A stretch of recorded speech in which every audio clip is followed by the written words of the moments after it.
మూతల దండ కోరు వీరి పేరే.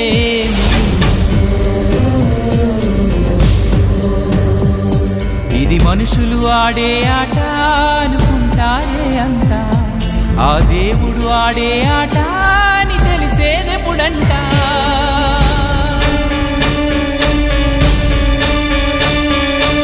అయ్యో ఈ ఆటకి అంతే లేదుగా, అయినా లోకానికి అలుపే రాదుగా.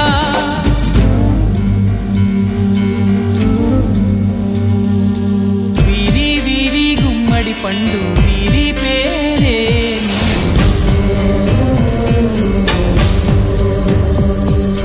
దాగుడు మూతల దండ